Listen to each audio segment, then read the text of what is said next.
Good morning mga ka-sounds, kararating lang natin sa bahay at this time bumili na naman tayo ng panibagong speaker. Passive ito mga ka-sounds this time. Ito ang Kevlar ZLX15 pandagdag sa ating upgrade na mga speaker. So ito na siya, ipapasok natin sa loob ng bahay.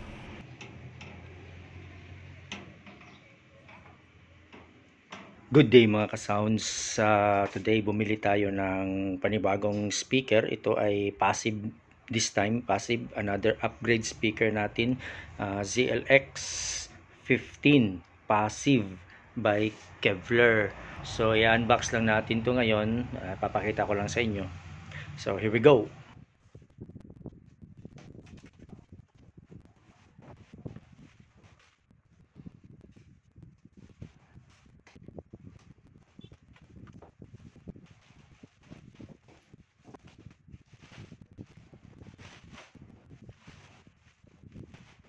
So ayan ang mga ka-sounds, no, na-unbox na natin ang ating upgraded na bagong speaker. Ito ay ang Kevlar ZLX 15 passive. Ayan, so napakaganda, no, panibagong speaker. Tingnan natin sa likuran. Tingnan na muna natin yung physical na itsura. So may mga handle kahit dito sa taas for easy grip sa likuran. So ayan ang mga specs: max power 1000 watts, impedance 8 ohms, sensitivity 99 dB, frequency range 43 Hz to 220 Hz. Yan, hindi nag-focus. Tapos speak on wiring, serial number. Yan, input output. So passive siya, no. So pwede siya gawing monitor, pwede mo siyang ihiga ng ganon. So napakaganda, magagamit natin as monitor din, no. And ito yung may rubber footing din siya, may ready pole for mount. So testing natin siya mga ka-sounds. So ayan, lumipat na ako sa taas dito sa rooftop for easy setup kasi medyo may kalakihan talaga tong speaker na to. Tsaka ayan, kung nakikita nyo naman, no, masyado talagang malaki, sobrang bigat niyan mga ka-sounds. Alright mga ka-sounds, ready na, nakapwesto na yung ating mga equipment, yung ating bagong speaker na ZLX Kevlar ZLX 15 passive. Magpapatakbo na lang tayo ng kable, kuryente dun. So ayan, na-connect na natin ang ating mga wirings. So from mixer, mix out, left and right. Yan, ito yung left, ito yung right. So ganito lang yung connection, direct lang tayo from mixer to amplifier to passive speaker, no. So ito yung left channel natin, mix out, papunta sa amplifier channel 3. 4 channels kasi itong mixer ko, so dito ako gumamit sa 3 and 4 channel. So nakakonect siya sa channel 3. And then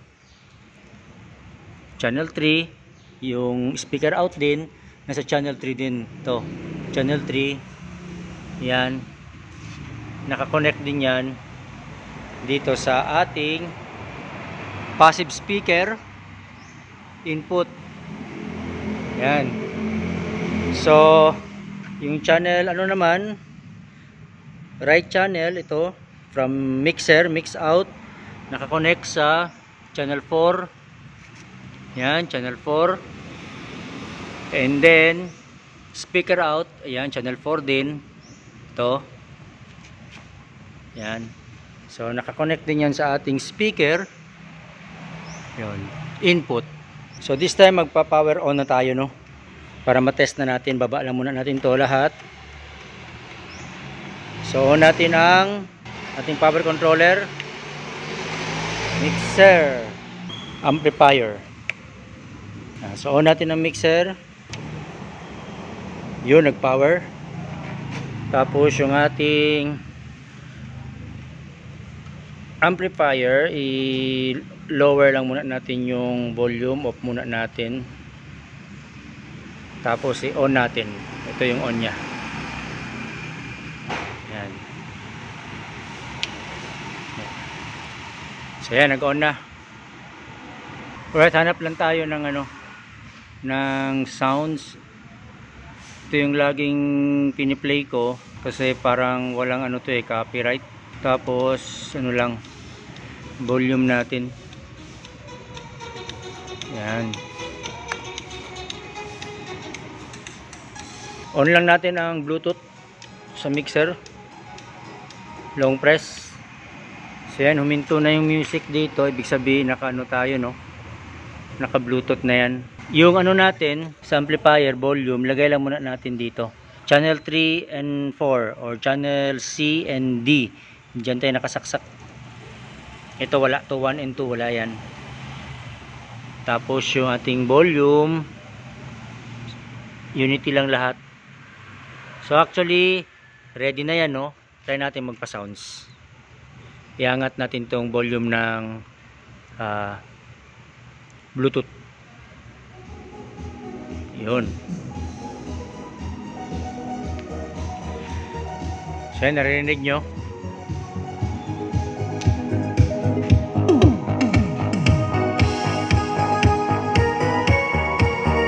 So yan ang tunog nya. Passive speaker ng Kevlar ZLX 15 kabila. Yun, hindi ko pa nilakasan yan. Nakita nyo naman yung kanina, volume sa amplifier natin nasa lang, parang lang 9 o'clock lang, 9 o'clock.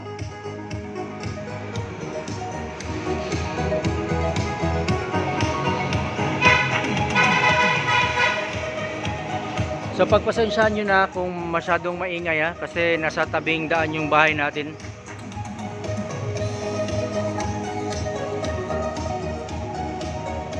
But this time try natin ilagay sa 12 o'clock. Yan, 12 o'clock. So pa-sounds tayo ulit.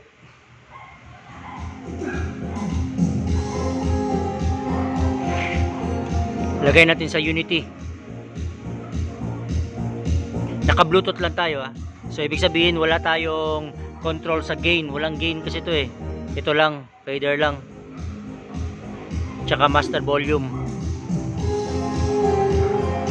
So pakinggan natin ng sounds ng Kevlar Passive ZLX 15 Passive.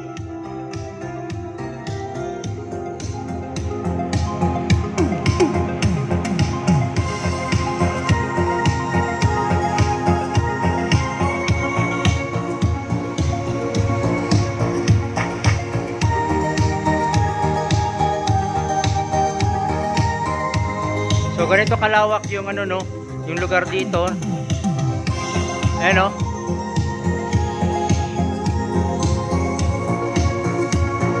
mataas yung ceiling. Parang semi-outdoor siya.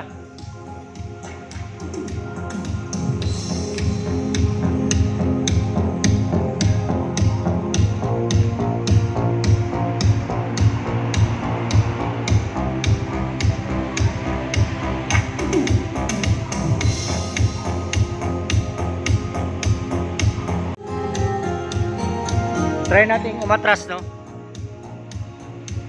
Atras tayo.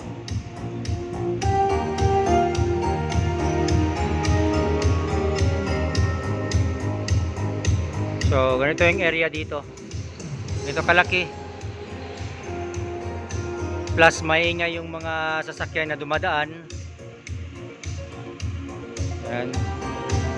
Nasa tabing daan lang. So maririnig pa rin ng malinaw.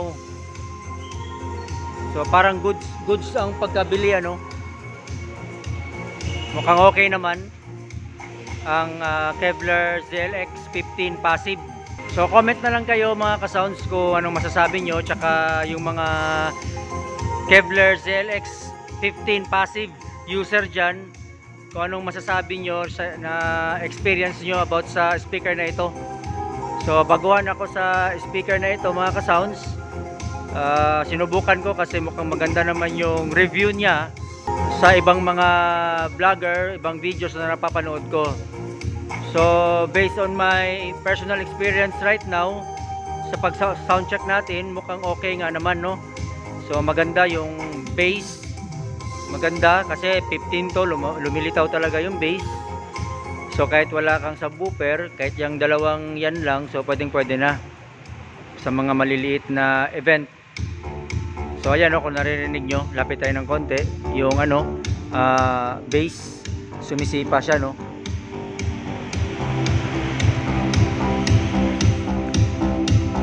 Try tayong magpalit ng sounds, yung drums lang, drum fills.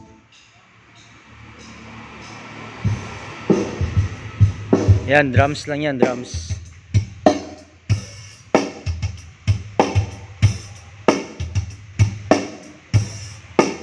So ganyan ang tunog niya kapag instrument.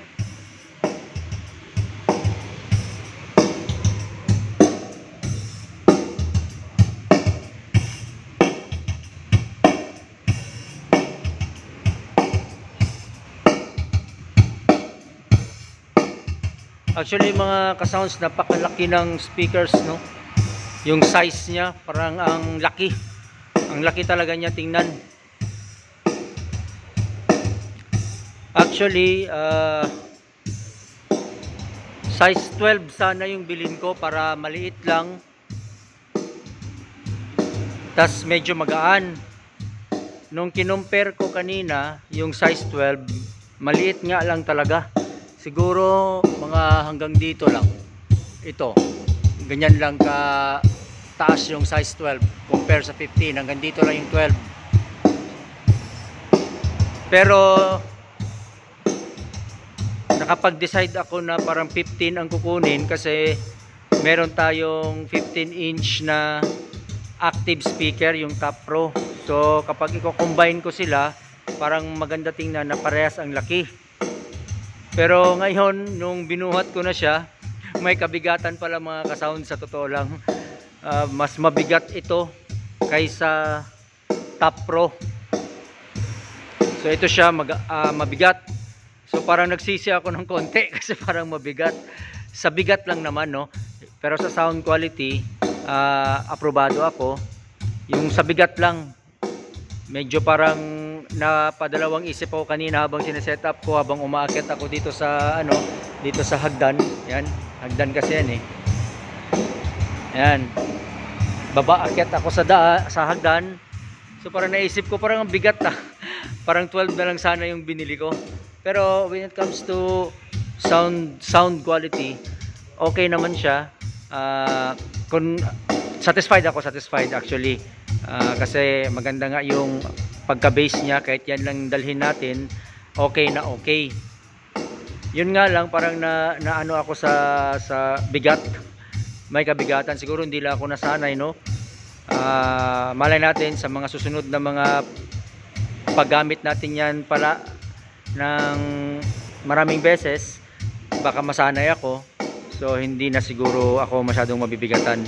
So bale, binili ko itong passive speaker. Hindi na ako bumili ng isa pang set of active speaker. Balak ko sana talaga bumili ng another pair of active speaker para may kapares yung Top Pro na active natin. Pero naisip-isip ko na masyado nang mahal yung active speakers, no? Kasi ito mura lang. So dalawa na ang mabibili mo. Kapag ka active speakers, yung price na yan, isang active speaker. So at least ito, dalawa na. So i-combine ko na lang yan sila kung sakasakaling medyo malaki yung event, mga large event. So i-combine ko yung active tsaka passive.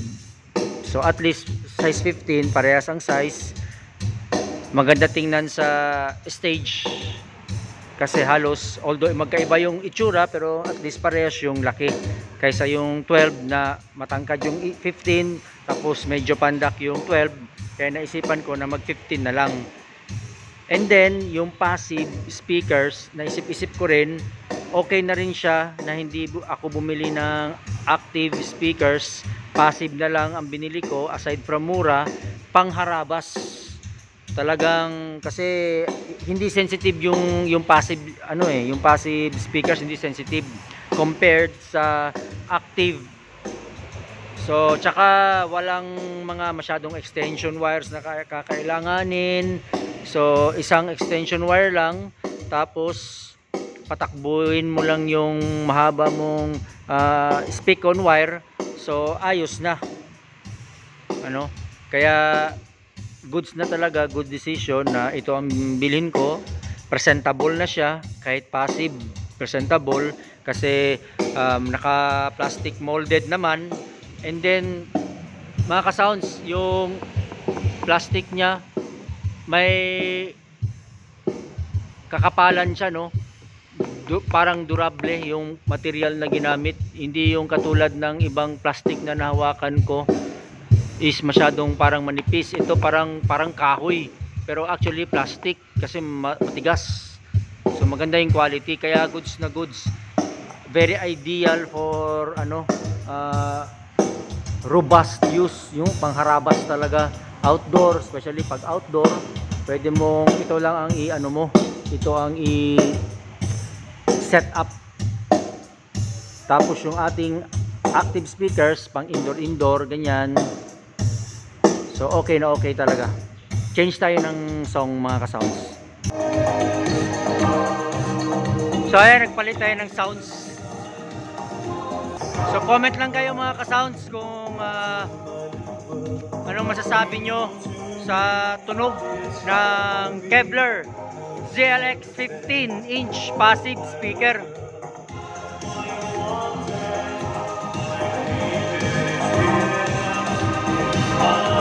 Alright mga ka-sounds, dito ko na muna tatapusin ang ating video for today dahil buying and unboxing and testing video lang naman ito.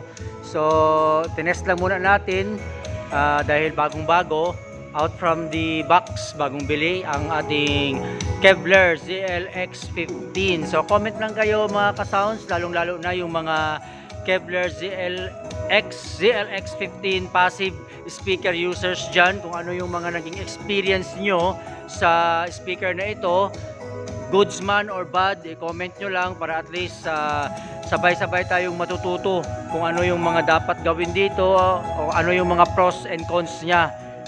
I-comment nyo down below. So thank you so much sa panunood. God bless po, and kita-kita tayo sa mga susunod na videos. Thank you so much. To God be the glory.